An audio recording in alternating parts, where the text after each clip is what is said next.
Hey, what's up, y'all? Real quick, me unplug this charger.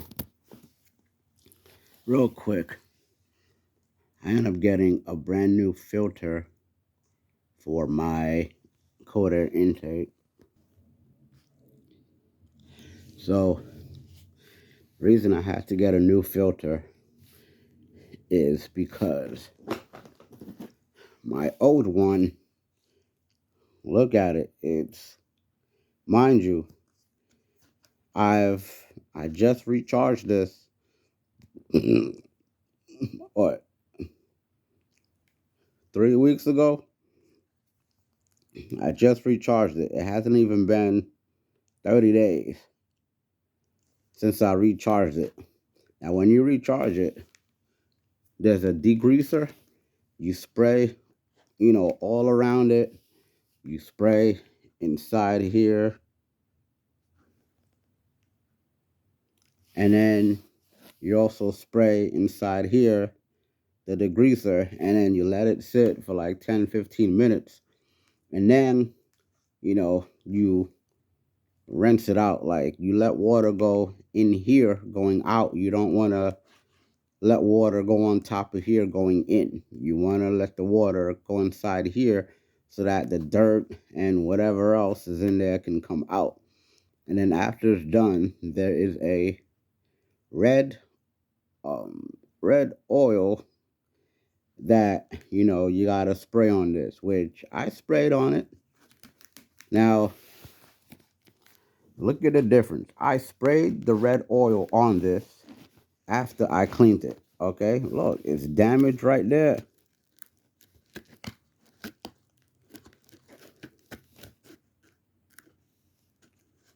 Mind you, I just cleaned it. I just recharged it. Mind you, I put the red oil on it. So how I put the red oil on it, but it looks nothing like this. That's a big difference. This is brand new with that red oil on it. And this is used. I had this for probably a year since 2021. And I recharged it. I recharged now. Did I take too long to recharge it and then it started dry rotting? Is that the case? That's what I'm trying to figure out. This is I see what it is.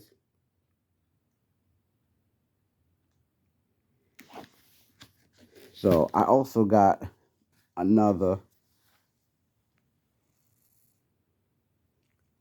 I still got the same brand. Instead of getting K&N, I got the same brand. It works the same, I believe. But look at here. Now, that's fine, that's fine, that's fine. That's a little damage right here.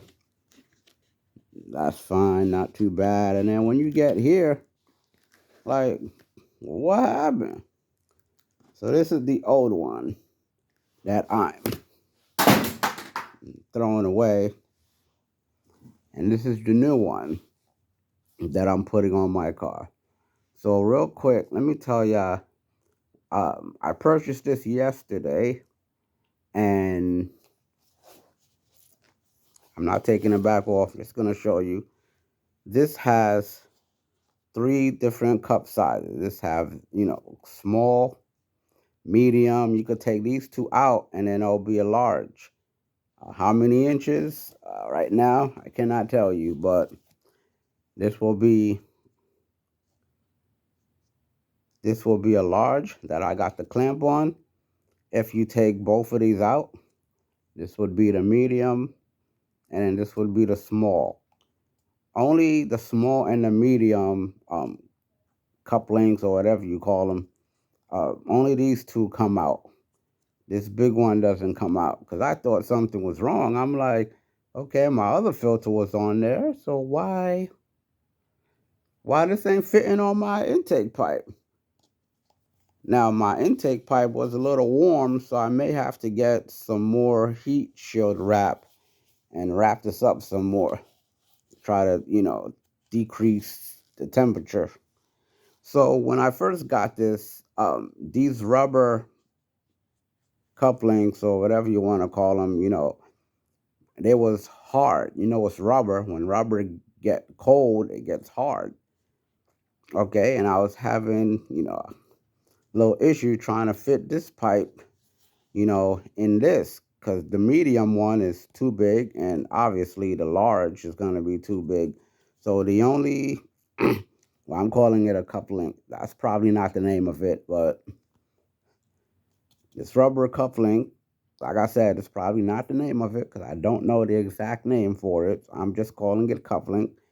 So this rubber cufflink, the small one, I was able to make this pipe fit in here because took a bowl, I put the cufflink in the bowl, and then I poured hot water in the bowl with the rubber cufflink in it, and I let the hot water run on it, for like probably 2-3 minutes. And come to find out, I had to do the same to the medium and the large because when rubber is cold, it gets hard. You can't squeeze it, you can't expand it, ain't got no flexibility.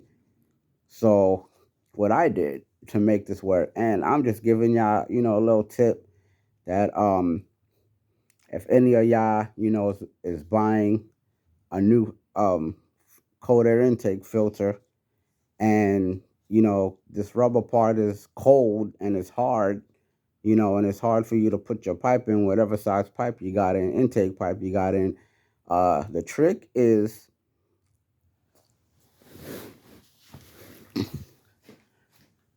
the trick is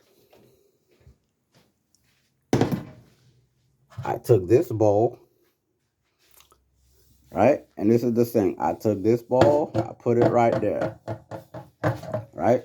The small cufflink and the large cufflink, I put it in here, and I open up the hot water to super hot and let it run on here. And then this large part cannot come out. So what I end up doing, I'm going to show you with the old one.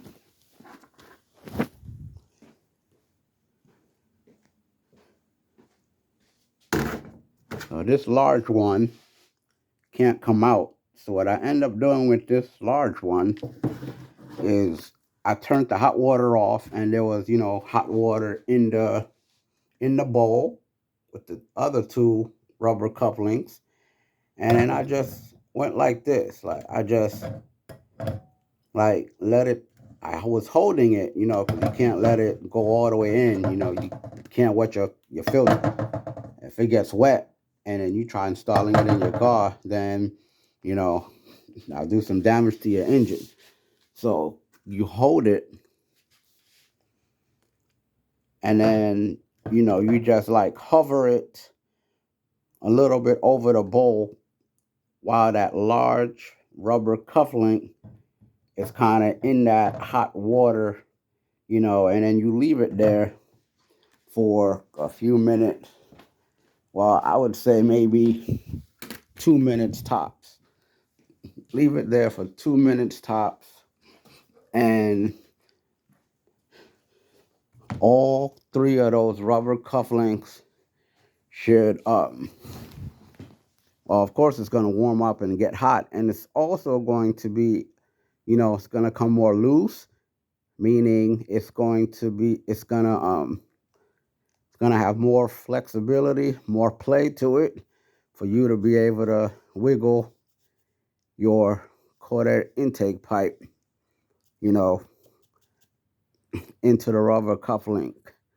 No matter what size your intake pipe is, if you're having trouble putting it in, the filter because the rubber cufflinks are cold, then that's just a quick trick or a quick tip that y'all can do. Well, you can't do a tip, but that's just a quick, trick, a little trick, or a little technique or whatever you want to call it that y'all can do, like I showed y'all. Soak it, put it in a bowl and let it soak in hot water for 2 minutes tops. You don't want to OD and do it too much. So 2 minutes should be good enough. So 2 minutes, you know, let the small cufflink, the medium rubber cufflink, and the large rubber cufflink, let it soak in that, bowl of hot water for 2 minutes. And remember, with this large cufflink, you don't want to let it sit all the way in. You want to just make sure that this rubber part, only this rubber part, is making contact with the hot water. Okay? Don't let this part get wet and don't let this part get wet or else you're going to be in trouble. Well, you won't be in trouble, but you're going to have to let your filter sit somewhere and dry for a couple of hours, and it will have to be completely dry before you install it back in your car. All right, that's just another quick tip, a little trick I wanted to share with y'all because I was literally having trouble, you know, um, with these cold rubber cufflinks. So I figured that out, that soaking it in hot water will help and work. So I'm just sharing it with y'all. All right. All right. Oh, I'm sorry. This is Royal Swag Auto. Yeah, I ain't do no intro or nothing. That's because it's just I wanted to share this with you real quick. All right, hit that like button. Hit that subscribe if you haven't already. Um, I do have some plans coming up.